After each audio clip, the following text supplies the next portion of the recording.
అందరికీ నమస్కారం. సన్మాన గ్రహీత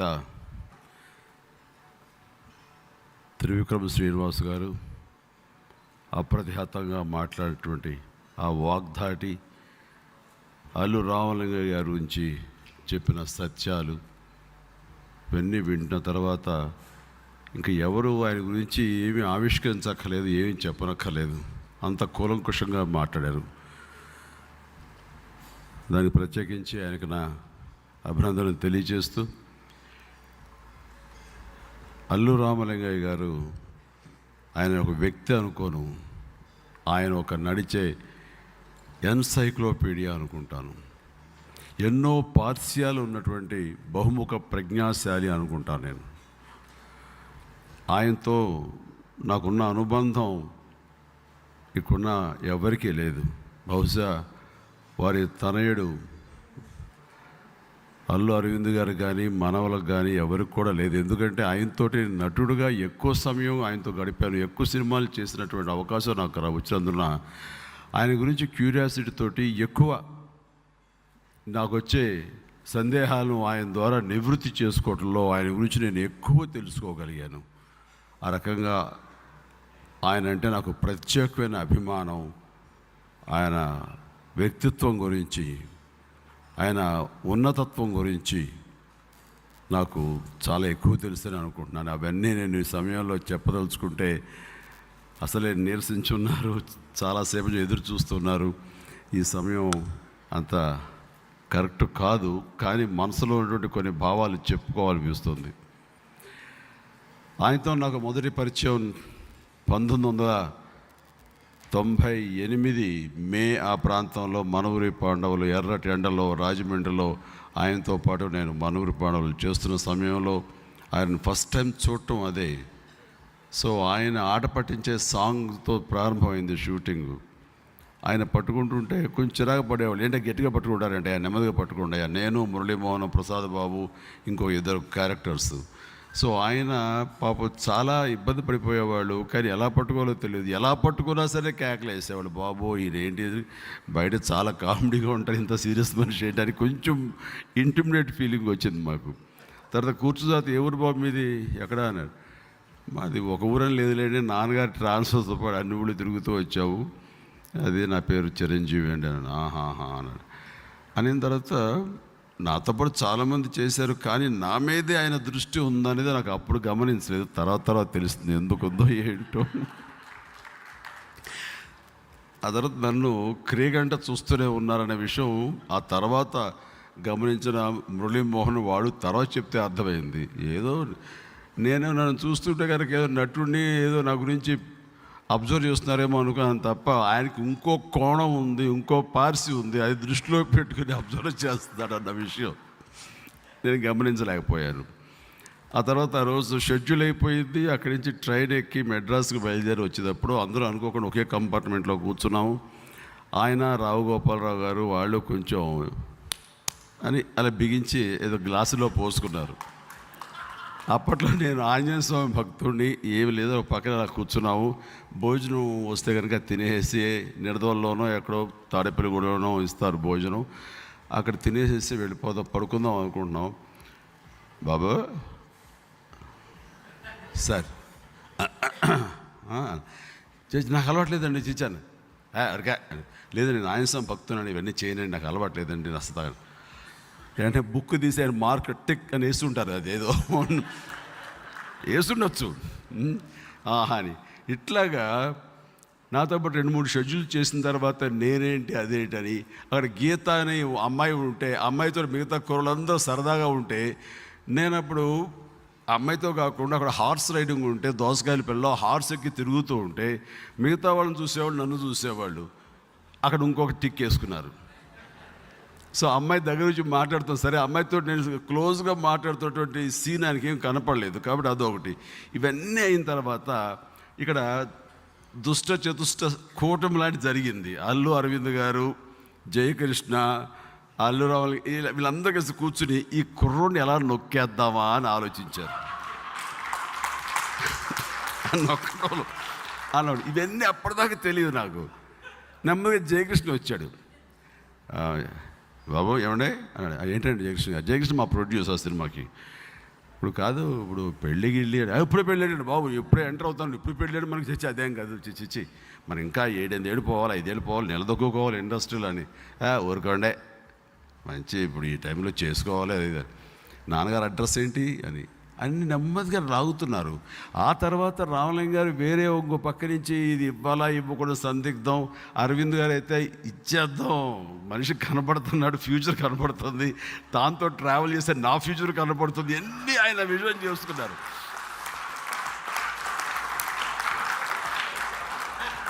ఆయనంత విజనరీ ఎవరు లేరని అందరికి తెలిసిందే కదా. చాలా విషయాల్లో ముందస్తుగానే ఏ టెక్నాలజీ వచ్చినా సరే, ఏది వచ్చినా దానికి ఎలా కనిపెడతారో ఈ వ్యక్తులు కూడా అలాగే కనిపెట్టారు. మన అమాయకులం, ప్రతిదీ తెలిసేది కాదు. అయిన తర్వాత వీళ్ళందరూ కలిపి కూడబలుక్కున్నారు. రామలింగ గారు ఏమో ఆయన తెలిసిన 2-3 పెద్దోళ్ళతోటి చేశారు. చాలా మంచి కూరవాడండి, బుద్ధిమంతుడు, ఆంజనేయ స్వామి భక్తి తప్ప ఇంకోటి లేదు, ఏ చెడు అలవాట్లు లేవు, అమ్మాయిలనే బహుదూరంలో ఉంటాడు. అది అమ్మ ఇంత కంటే కావాల్సింది ఏంటి? జయకృష్ణ ఏంటంటే అబ్బాయి ఒప్పుకోవట్లేదని. ఒప్పుకోకపోతే ఏముంది, మనం చేద్దామని మా నాన్నగారి దగ్గరికి వెళ్ళారండి వాళ్ళందరూ. నెల్లూరు జయకృష్ణ గారు వెళ్ళారు. ఏమండి నేను చెప్తాను, అబ్బాయికి మంచి భవిష్యత్తు ఉంది. అప్పటికి నాన్నకి జయకృష్ణకి పరిచయం ఉంది, ఎందుకంటే జయకృష్ణ మనూరు పాండవులు తీశాడు కాబట్టి నాన్నకి పొత్తు పరిచయం ఉంది. బ్రహ్మాండంగా ఉంది. కానీ అక్కడ అమ్మాయిలు అబ్బాయి అందానికి, ఆ స్ఫురద్రూపికి అంత లేదు మన దగ్గర. స్ఫురద్రూపికి, ఆ అందానికి, అసలు అప్పట్లో కమల్ హాసన్ వస్తున్నాడు, కమల్ హాసన్ మించిన అందానికి అమ్మాయిలు ఎగబడుతున్నారు. అసలు ఎవరు ఎక్కడ లాక్ చేస్తారో తెలియదు. ఈ పరిస్థితిలో ఇండస్ట్రీలో మాత్రం మన కుర్రాడిని మనం కాపాడుకోవాలి. కాబట్టి నాకు తెలిసి మంచి సాంప్రదాయమైన కుటుంబం, చక్కటి అమ్మాయి, అసలు అది నోట్లో వేలు పెడితే కొరకదు అని అంది. తను నా పేక కొరికేది, అది వేరే విషయం. అది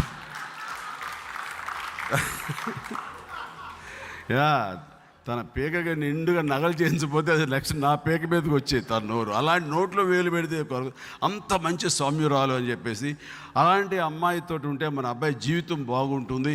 ప్లస్ భోజనాలకి వాటికి కష్టపడిపోతున్నాడు, అబ్బాయి చిక్కిపోతున్నాడు. ఒక్కడి మాత్రం సత్యమండి, ఇండస్ట్రీలో నమ్మకూడదు. ఏ అమ్మాయి ఎక్కడి నుంచి ఎలాగా పట్టుకుని తను ఇచ్చేసుకుని తెలియదు. అతను మన అబ్బాయే కాదు, ఆలోచించుకోండి మీరు అని చెప్పేసరికి పాపం నాన్నగారికి ఎప్పుడైతే మైండ్లో పడిపోయిందో, ఆయనకి జయకృష్ణ లాంటి మనిషే అంటున్నాడు అని చెప్పేసి, రా నాన్న ఏంటి పెళ్ళేంటి నాన్న, పెళ్ళేంటి నాన్న, చేసుకోరా, నీ ఆరోగ్యం కూడా బాగుంటుంది, మంచి ఇంటి పట్టు భోజనం తినొచ్చు అని చేయొచ్చు. లేదు నాన్న, నిజంగా చెప్తానండి, దండేసి గొర్రె పొట్టేళ్ళని బలికి తీసుకెళ్ళారండి నన్ను. అలా ఈడ్చుకెళ్ళారు. అప్పట్లో నాకు ఎప్పుడు నాకు మొహమాటమే, ఎవరి మాట గట్టిగా కాదనలేను. సరే అయినా సరే ఇది కానీ కొంచెం గట్టిగానే ఉందాం అనుకున్నానండి. పెళ్ళి చూపులు అన్నారు. సో ఎప్పుడైతే సురేఖను చూశానో,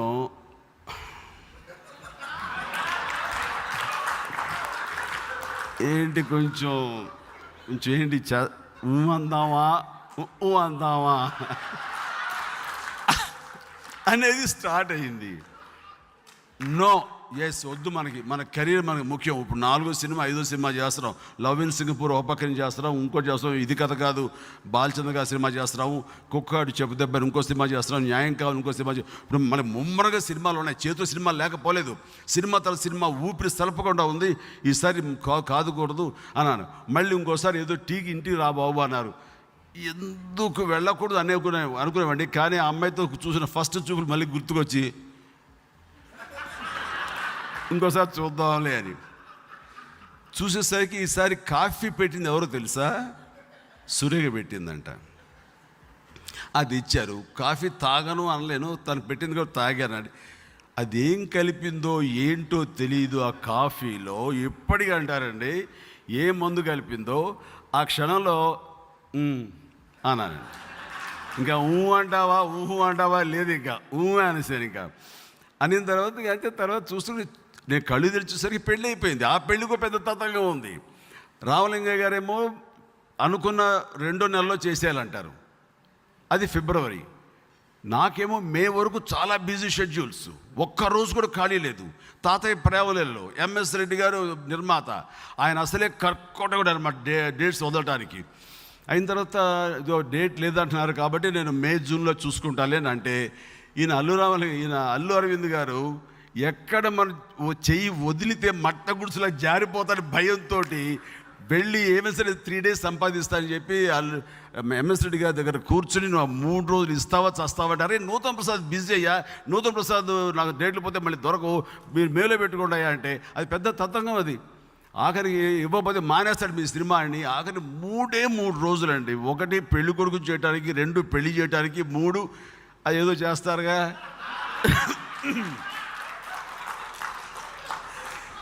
3 రోజులు ఇమ్మన్నారు కనీసం. ఆయన సరేనయ్యా 3 రోజులు రావాలి అని 3వ రోజున కూడా ఆయన షూటింగ్ పెట్టాడు. సీమ అనే అమ్మాయితోటి ఏదో ఒక చిన్న ఐటమ్ సాంగ్ లాగా. సరే అయిపోయింది. పెళ్ళి కూడా చిరాగా చేసుకున్నాను. ఎవడో అన్నాడు షర్టు చిరిగిపోయింది. చిరిగితే ఏమంటాడు ఇప్పుడు తాళి కట్టి అని నేను వాడిని చిరాగపడిపోయి ఇక అట్లాగా ఏదో పెళ్ళి అయిపోయింది అయింది. రావణి గారు మొహమ్మత చాలా నిండు కలకలాడుతుంది. ఆ మొహమ్మత ఎలా ఉంది ఇలాగా పసివాడిని పట్టిస్తారు కదా అని. సరే ఏమైనా సరే అయ్యింది. No regrets. Wonderful family. అలాంటి ఫ్యామిలీలో చాలా చక్కగా సురేఖతోటి నేను ఈ అనుబంధం ఏర్పరచుకోవడం అన్నది ఇది జరిగింది. ఆ తర్వాత అలా రామలింగయ్య గారు నన్ను అత్యంత ఒక ఇంట్లో బిడ్డలాగా ప్రేమించేలాగా అయింది. ఆయనకి ఒక కొడుకుని, 2వ కొడుకుని హీరోయిన్ చేయాలి కోరిక. అన్ఫార్చునేట్లీ ఇందాక త్రివిక్రమ్ గారు చెప్పినట్టుగా ఆ బిడ్డని పోగొట్టుకుని విషాదంలో ఉన్న వాళ్ళకి ఆ బిడ్డ స్థానంలో నన్ను చూసుకుంటూ అంత ప్రేమాభిమానులు నాకు కనపరుస్తూ మరో బిడ్డలా చూసుకున్నారు. ఆ తర్వాత నేను అంచెలంచెలుగా సినిమా ఎదుగుతూ ఉంటే కనుక ఏదో వాళ్ళ బిడ్డ అభివృద్ధిలోకి వస్తున్నాడు అన్నట్లుగా చూసుకుంటూ వాళ్ళ ఫ్యామిలీ మెంబర్స్ కానీ ఇట్లా 2వ కూతురు వసంత గారు కానీ వీళ్ళందరూ కూడాను మిమ్మల్ని చూస్తుంటే మా బ్రదర్ చూసినట్టే అనిపిస్తుందండి, వాడు ఉంటే ఇలాగే వచ్చేవాడు కదా అంటూ వాళ్ళందరూ నాలో ఒక ఇంటి అల్లుడని కాకుండా ఇంటి బిడ్డగా వాళ్ళందరూ చూసుకుంటూ అలాగా అవినాభావ సంబంధం ఏర్పడింది. అండ్ అలాగా ఆ కుటుంబంతో ఉన్నప్పుడు నేను ఆయనతోటి ఎక్కువసార్లు కూర్చున్నప్పుడు ఆయన వ్యక్తిగత విషయాలన్నీ నాకు తెలిసి వచ్చినప్పుడు ఆయన కేవలం ఒక కమెడియన్గానో ఒక నటుడుగానో కాకుండా ఒక అత్యద్భుతమైన పరిణితి చెందిన గొప్ప వ్యక్తిత్వం ఉన్నటువంటి మనిషిగా నాకు అనిపించేవారు.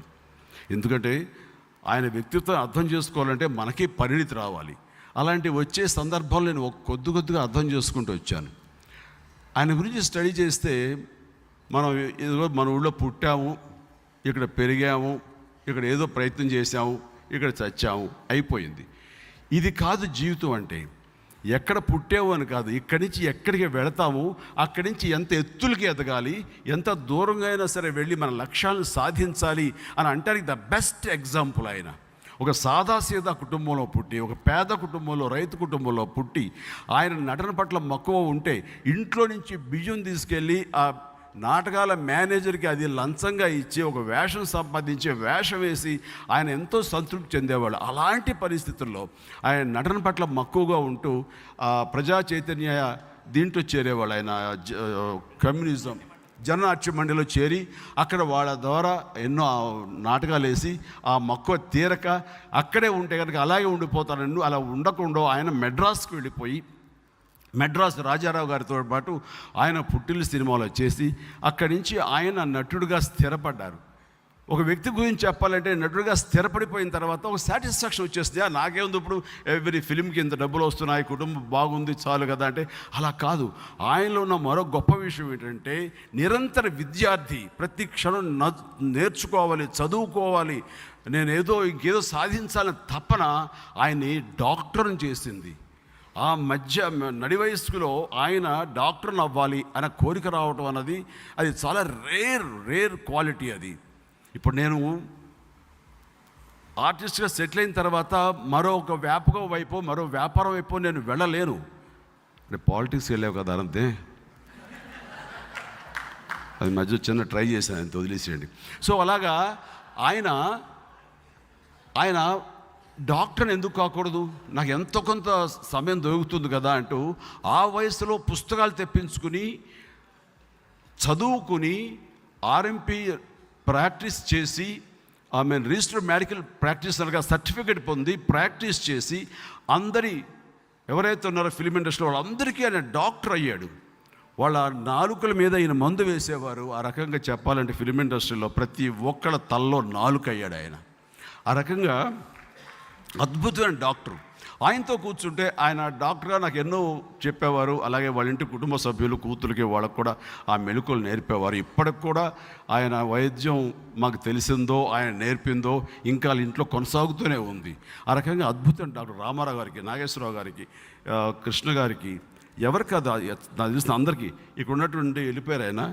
ఆయన కోట శ్రీనివాసరావు గారికి, అలా ప్రతి ఒక్కరికి ఆయన మందేసి తగ్గించేటువంటి అద్భుతమైన డాక్టర్ ఆయన. ఇవన్నీ పక్కన పెడితే నాకు కూర్చోబెట్టినప్పుడు ఆయన రకరకాల ఫిలసాఫికల్ విషయాలు తెలియజేస్తుంటే ఈయన ఈ కోణం కూడా ఉందా, చాలామంది తెలుసుకుంటారు కానీ దాన్ని ఆచరించే విధంగా ఆయన గాంధేయవాది, అలాగే రామకృష్ణ పరమహంస, అలాగా వివేకానంద స్వామి, వాళ్ళ గురించి సూక్తులు కానీ ఆ ప్రవచనాలు కానీ అవన్నీ ఆయన చక్కగా ఆకళింపు చేసుకుని వాటిని తిరిగి ప్రాక్టికల్గా పెట్టేందుకు ప్రయత్నం చేస్తూ మాలాంటి యంగ్స్టర్స్గా తెలియజెప్తుంటే ఎంతో ఇన్స్పిరేషన్గా ఉంటుండేది. ఈవేళ ఆ పుస్తకంలో రాసినటువంటి మాట ఆయన ఎక్కడో చదివిన మాట, అది ఆయన ఫోటో కింద రాసిన మాట. అది నన్ను ఎంతో మోటివేట్ చేసింది, నన్ను ఎంతో ఇన్స్పైర్ చేసింది. ఆయన పెదవి దాటని మాట ప్రభువు నీకు, పెదవి దాటిన మాటకు పెదవి దాటని మాటకు ప్రభువు నీవు, పెదవి దాటిన మాట ప్రభువు నీకు. అంటే నువ్వు దానికి బానిసగా ఉండాలి.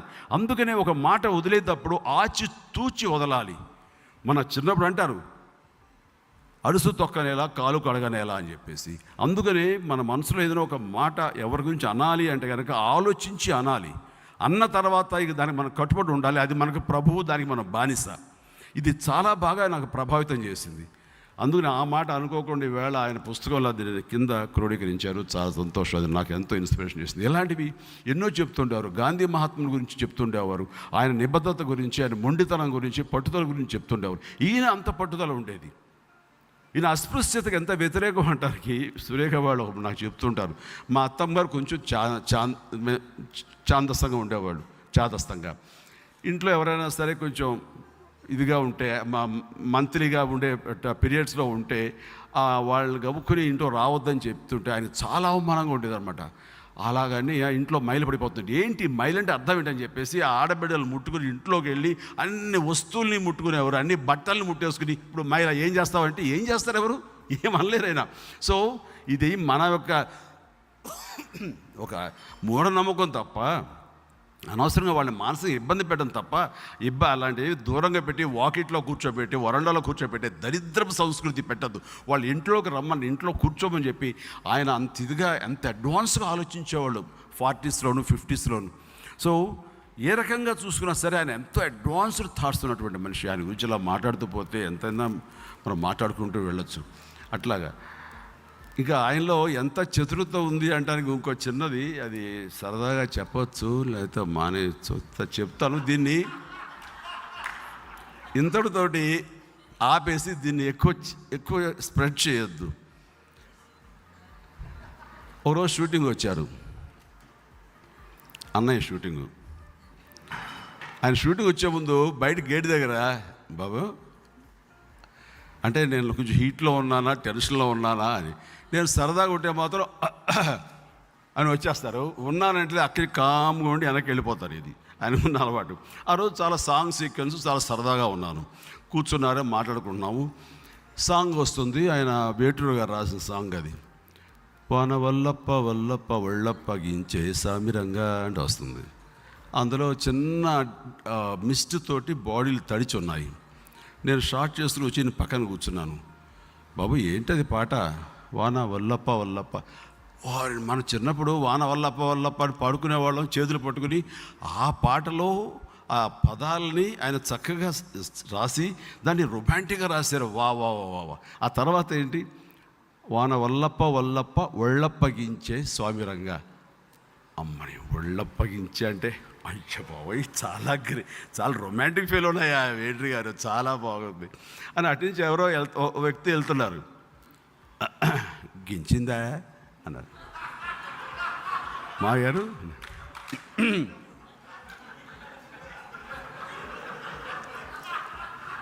గించిందా అని. గించడం ఏంటి, పగించిందా, నాకు నిజంగా అర్థం కాలే టైంలో. అలాగండి లప్పగించిందా బాబాయ్? ఏంటన్నా మాటలు భలేవరే మీరు చేసి ఊరుకోడు మాగారు. అది అదే లేదండి. ఎందుకు అంత సరదాగా ఉండేవారు, ఒక ఫ్రెండ్గా లాగా ఉండేవారు ఆయన. అంట్లో చాలా సరదాగా, చాలా జోవియల్గా ఉంటాడు. అలాంటివి ఎన్నో ఎన్నో ఉన్నాయి. అలాంటి వారి గురించి పుంఖానుగా చెప్పచ్చు. ప్రతిరోజు గుర్తు తెచ్చుకుంటే ప్రతిరోజు ఒక వండర్ఫుల్ ఇంట్రెస్టింగ్ ఇది ఉంటుండేది. అండ్ అలాంటి నాకు ఒకరోజు ఏమనిపించిందంటే, హైదరాబాద్కి వచ్చిన తర్వాత ఆయన నెమ్మదిగా ఫేడ్ అవుట్ అవుతున్నారు అని. ఆయన ఎంత జాగ్రత్త పరులు అంటేనండి, ఆయన 25,000 రూపీస్ మించి ఆయన రెమ్యునరేషన్ పెంచేవాళ్ళు కాదు. పెంచే అవకాశం ఉండి ఇస్తే ఇచ్చేవాళ్ళు ఉన్నారు, నాకు వద్దు అనేవాళ్ళు. పెంచితే రావలింగ గారిని తీసేస్తారేమో, ఎవరు బుక్ చేసుకోరేమో అని అంత భయం. ఈ రోజుల్లో అలా కాదు కదా. పెంచి వాళ్ళ పవర్ తెలిసిన తర్వాత, వాళ్ళ ఇంపార్టెన్స్ తెలిసిన తర్వాత పెంచడమే ప్రధానంగా పెట్టుకున్నారు. కానీ రామలింగ గారు పెంచడానికి కొన్ని సంవత్సరాలు పట్టింది. అది యుద్ధభూమి సమయంలో మన రాఘవేంద్ర గారు నాతో సినిమా తీస్తున్నప్పుడు ఆయన నాకు ఆ విషయం చెప్పిన తర్వాత, మాయారు మీరు పెంచచ్చండి. బాబు వద్దు బాబు, లేదని మాట్లాడతాను, పెంచే ఇది మీకు ఉంది, పెరగాలి మీకు అని మన రాఘవేంద్ర గారితో మాట్లాడితే ఆయన బాబా ఇద్దాం బాబాయ్ 50,000 ఇద్దాం అన్నాడు. అని ఇప్పించి 50,000 ఇప్పించాను. అవునా అని చాలా ఆనందపడిపోయారు. ఆయనకి 50,000 ఫస్ట్ టైం వస్తుందట కనుక యుద్ధభూమి సమయంలో. అట్లాగా ఎక్కువగా డబ్బు యావలేదు, డబ్బు సంపాదించాలేదు, నిలదొక్కుని ఈ ప్రొఫెషన్లో ఎంత కాలం మనం సస్టైన్ చేయాలి అన్నది ఆయన ప్రథమావధి. అలాగే తనకు ప్రొఫెషన్ వచ్చేసింది, దీంట్లోనే ఉండాలని కాదు. ఎందుకని మంచిది, వేడి నీళ్ళకి చన్నీళ్ళు తోడుగా ఉండాలి అంటూ పక్కన ఒక చిన్న బిజినెస్ లాంటిది పెట్టుకోవాలి. ఆయనకి ఉన్న దీంట్లో ఒక ట్యాక్సీ కొనేవాళ్ళు, ఆ ట్యాక్సీని కూడా నడిపించేవాళ్ళు. ఆ ట్యాక్సీ అది పెద్ద కామెడీ సీన్ అనుకోండి. ట్యాక్సీ దానికి ఆగిపోయి దానికి ప్రాపర్ రిపేర్లు చేయక అది ఆగిపోతుంటే ఆ తమిళ డ్రైవర్ ఈయనేమో మీద కేకలేస్తుంటే దాన్ని ఏం చేయమంటారంటే వచ్చి నెట్టు అంటే పాపం రోడ్డు మీద ముసుగేసుకుని ఆ బండిని తోసి ట్రన్న తర్వాత గవ్వ ఇంట్లోకి వెళ్ళిపోయేవాళ్ళు ఈయన. సో ఇలాంటి కామెడీ సీన్లు కూడా ఎన్నో నేను విన్నాను, చూశాను అది. సో ఆ రకంగా తాను కేవలం బిడ్డల విషయంలో కూడాను వాళ్ళకు ఒక దారి ఏర్పరచాలని అల్లు అరవింద్ గారికి ఒక ఫైనాన్స్గా సపోర్ట్ చేస్తూ గీతార్ట్స్ అని ఏర్పాటు చేసి తనకు నిర్మాత కావాలి అంటూ తనకి నచ్చినటువంటి సినిమా తంగ పథకం సినిమా, అంటే మన బంగారు పథకం అని మన డబ్బు అయింది. ఆ సినిమాని తీసుకొచ్చి ఆయనతో ప్రారంభించి అక్కడి నుంచి మా ఊళ్ళో మహాశివుడు లాంటివన్నీ చేసుకుంటూ అలా అంచెలంచెలుగా తన కొడుకు నిర్మాత అవ్వాలని కోరుకున్నారు ఆయన. అంతే అగ్ర నిర్మాత అయ్యేలా ఎందుకు చూశారు ఆయన. అట్లాగే ఇంకా నా విషయం వచ్చేసరికి మా ఇంట్లో ఒక యాక్టర్గా ఉన్నాడంటూ నన్ను చూసుకుంటూ ఆయన సాటిస్ఫై అయ్యేవాడు. అట్లాగా ఈ రోజున బన్నీ కూడా హీరో అయింది, ఇవన్నీ కూడా ఆయన చూసుకున్నారు అప్పట్లో. అండ్ ఈ రోజున సూపర్ స్టార్ బన్నీ అవటం అన్నది ఆయన చూస్తుంటే ఇంకా ఆనందపడతారు. అది అన్నీ జరుగుతుంది, ఎక్కడుండి చూస్తుంటానని అనుకుంటున్నాను. ఆయన ఈ రోజున తన పేరు మీద ఈ 100వ పుట్టినరోజు నాడు, శత జయంతి ఉత్సవం నాడు ఇంత ఘనంగా ఉదయం ఆ స్టూడియో నిర్మించడం కానీ ప్రారంభించడం కానీ, ఇక్కడ ఇంతమంది మహామోహుల యొక్క సమక్షంలో ఆయన గౌరవిస్తూ ప్రతి ఒక్కరు ఆయన గురించి కీర్తిస్తూ ఈ రకంగా మాట్లాడుతుంటే నిజంగా ఆయన చిరస్మరణీయుడు. ఆయన మరణించలేదు, మన మధ్య ఉన్నారు. దానికి ప్రధానమైన కారణం అల్లు అరవింద్ గారిని అంటాను. ఆయనకు స్ట్రాంగ్ ఇది ఉండి తండ్రి ఘనతని మనం చెప్పుకోవాలి. మనం చెప్పుకోకపోతే ఇంకెవరు చెప్పుకుంటారు? మనమే చెప్పుకోకపోతే మనవలు ఏం చెప్పుకుంటారు? మనలకి ఇంకేం బాధ్యత ఉంటుందంటూ ఆయన చేసి చూపించి నిలబెట్టి అది వారసత్వంగా తన బిడ్డలకి అప్పగించారు ఈ రోజున. కాబట్టి ఇది అప్రఖ్యాతంగా అలా సాగిపోతుంది. ఇది 100 సంవత్సరాలే కాదు, మరొక 100 ఏళ్ళు అలా కొనసాగుతూ రామలింగయ్య గారు అనే ఆయన ఒక చరిత్రలో గతించిన చరిత్రలో కాదు, నడుస్తున్న చరిత్రలో ఆయన చిరస్థాయిగా ఉండిపోవాలని కోరుకుంటూ నాకు ఈ అవకాశం ఇచ్చినందుకు, నేను ఆయన కుటుంబ సభ్యుని అయినందుకు నేను ఎంతో గర్విస్తున్నాను, సంతోషిస్తున్నాను. ధన్యవాదాలు.